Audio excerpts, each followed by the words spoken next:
Assalamualaikum warahmatullahi wabarakatuh.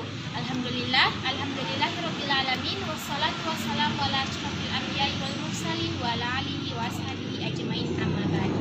Pertama-tama, marilah kita memuji kepada Allah Subhanahu wa taala. Alhamdulillah. Selanjutnya berselawat kepada Nabi Allah Muhammad sallallahu alaihi wasallam. Allahumma shalli ala Muhammad wa ala ali Muhammad. Baik, teman-teman sekalian, pada kesempatan ini kami dari kelompok 2 akan memaparkan sebuah materi mengenai beriman kepada Rasul-Rasul Allah Subhanahu wa taala. Namun sebelum itu, kami akan memperkenalkan diri dulu. Perkenalkan, nama saya Yuliana. Perkenalkan, nama saya Nurul Asisi Sakani. Perkenalkan, nama saya Ismail Fadila Rifai. Perkenalkan, nama saya Rinda Iswani. Perkenalkan, nama saya Surwah Nuri. Nah, selanjutnya kami akan mengajak kepada kita semua untuk melakukan doa. Bismillahirrahmanirrahim. Rabbi zidna ilman warzuqna fahman. Amin. Baik, langsung saja kami mengajak kepada kita semua untuk menyaksikan video berikut ini. Pengertian iman kepada Rasul Allah Subhanahu wa taala. Pengertian iman kepada Rasul Allah Subhanahu wa taala berarti meyakini bahwa Allah telah memilih di antara manusia beberapa orang yang bertindak sebagai utusannya, rasul, yang bertugas untuk menyampaikan wahyu yang diturunkan oleh Allah Subhanahu wa taala melalui malaikat Jibril dan menunjukkannya kepada mereka jalan yang lurus serta membimbing umatnya menuju jalan yang benar sehingga mereka semua bisa selamat dunia dan akhirat.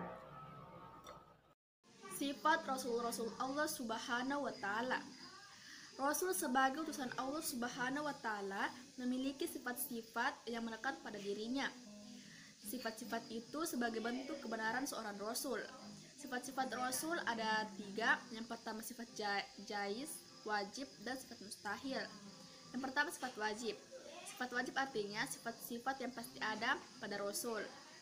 Ada 4. Yang pertama asidik, yaitu rasul selalu benar. Yang kedua al-amanah, yaitu rasul selalu dapat percaya. Yang ketiga tabligh, yaitu rasul selalu menyampaikan wahyu. Dan yang terakhir itu al-fatanah, yaitu rasul memiliki kecerdasan yang tinggi. Yang kedua itu sifat mustahil. Sifat mustahil adalah sifat tidak mungkin ada pada rasul. Sifat mustahil ini adalah lawan dari sifat jaiz, sifat wajib. Sifat mustahil ada 4 juga. Yang pertama al-kizib, yaitu mustahil rasul itu bohong atau dusta. Semua perkataan atau perbuatan rasul itu tidak ada pernah bohong atau dusta. Yang kedua ya al-khianat, artinya mustahil rasul itu khianat. Semua yang diamanatkan kepadanya pasti dilaksanakan. Yang ketiga yaitu al-khitman. Al-khitman artinya mustahil rasul itu menyembunyikan kebenaran. Setiap semua firman yang diturunkan oleh Allah Subhanahu wa taala pasti disampaikan kepada umatnya.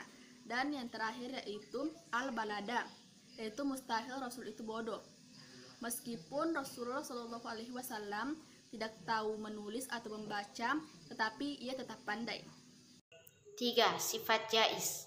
Sifat jaiz bagi Rasul adalah sifat kemanusiaan, yaitu al-ardul basyariyah, yang artinya Rasul juga memiliki sifat sebagaimana makhluk lainnya, seperti rasa lapar, rasa haus, sakit, rasa sedih, berkeluarga, dan lain sebagainya. Bahkan Rasul pun tetap meninggal sebagaimana makhluk lainnya. Sifat jaiz yang dimiliki oleh Rasul sangat berbeda dengan sifat jaiz yang dimiliki oleh Allah Subhanahu wa taala.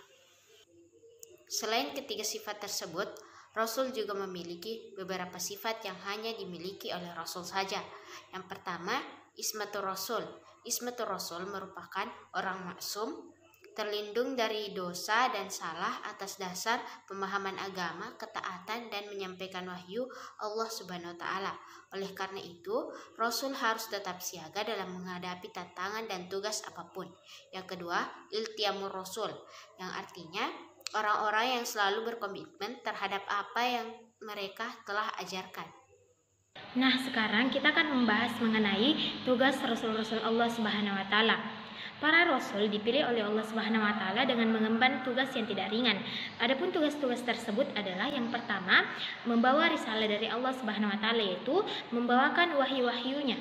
Selanjutnya adalah membawa kabar gembira bagi kaum mukmin dan membawa peringatan bagi kaum kafir, sebagaimana pada Quran surah An-Nisa ayat 165 yang artinya, mereka kami utus Rasul-Rasul Allah Subhanahu wa taala, pembawa kabar gembira dan pembawa peringatan, agar tidak ada lagi alasan bagi manusia untuk membantah Allah Subhanahu wa taala, dan Allah lah Maha Perkasa lagi Maha Bijaksana. Selanjutnya, tugas yang keempat adalah mengajak kepada tauhid, yaitu mengajak untuk mengesahkan Allah Subhanahu wa taala dan menjauhi kemusyrikan, yaitu menyekutukan Allah. Selanjutnya, tugas yang kelima adalah menunjukkan jalan yang lurus sebagai hijab bagi manusia, dan yang terakhir menyucikan jiwa manusia serta mengajarkan kepada mereka kitab dan hikmah. Hikmah beriman kepada Rasul Allah. Hikmah beriman kepada Rasul-Rasul Allah ada beberapa.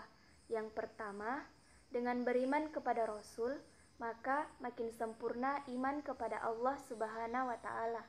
Yang kedua, terdorong untuk menjadikan Rasul Allah sebagai contoh dalam menjalankan hidup. Yang ketiga, terdorong untuk melakukan perilaku sosial yang baik kepada sesama. Yang keempat, memiliki suri tauladan dalam hidup. Yang kelima, mencintai Rasul dengan cara mengikuti dan mengamalkan ajarannya. Itulah tadi penyampaian materi dari kelompok kami. Semoga kita semua mendapatkan keberkahan dari ilmu yang kita peroleh. Sekian. Wabillahi taufiq wal hidayah. Wassalamualaikum warahmatullahi wabarakatuh.